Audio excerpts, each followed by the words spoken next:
आज अनंत चतुर्दशी आणि अनंत चतुर्दशीचं सेलिब्रेशन माझ्याकडे अशा प्रकारे होतं. सर्वात प्रथम तर मी अनंत पूजण्याची तयारी असते. अनंत चतुर्दशी निमित्त मी सत्यनारायणाची पूजा घालते. तर रवा मैद्याचे लाडू, त्यानंतर मोदक आधी असे प्रिपेअर करून घेतले आणि पंचामृत जे जे पूजेला लागतं ते सगळं आधी छान तयारी करून घेतली आणि नंतर पूजा मांडायला घेतली.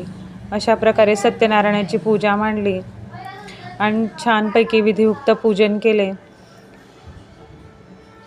आणि अनंत चतुर्दशीला अनंतही पूजायचे असतात. तर मी प्रत्येक अनंत चतुर्दशीला छान प्रकारे अनंत चौदसची पूजा म्हणजे सत्यनारायणाची पूजा ही घालते आणि विधियुक्त पूजन केले. आणि नारायणासोबत महालक्ष्मीची ही पूजा होते.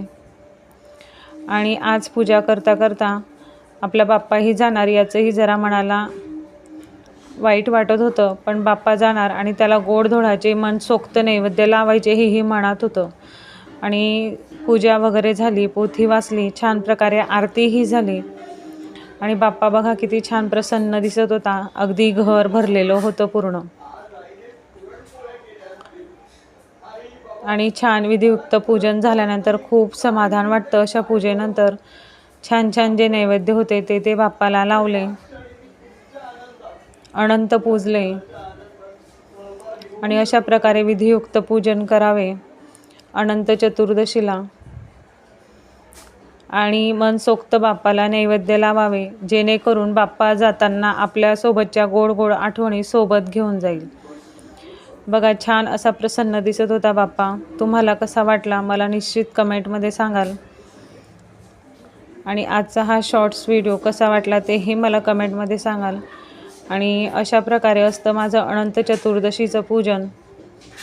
वेळ कमी होता, खूप कामं होते, म्हणून असं शॉर्ट्समध्येच मी तुम्हाला सेलिब्रेशन दाखवलेलं आहे. आणि त्यानंतर आमचा बाप्पा जातानाचा हा मी काय काय विधी करते ते सुद्धा मी तुमच्यासोबत शेअर केलेलं आहे. बाप्पा जाताना असा प्रकारे मी दरवाजामध्ये आपल्या उंबरठ्यावर एक ग्लास भरून तांदूळ, त्यात पैसे नाणे घालायचे आणि अशा प्रकारे बाप्पाच्या पायाने ते घरात टाकायचे, जेणेकरून बाप्पा जाता जाता आपल्याला बरकत देतो. अशा पद्धतीने असा होता छोटासा व्लॉग.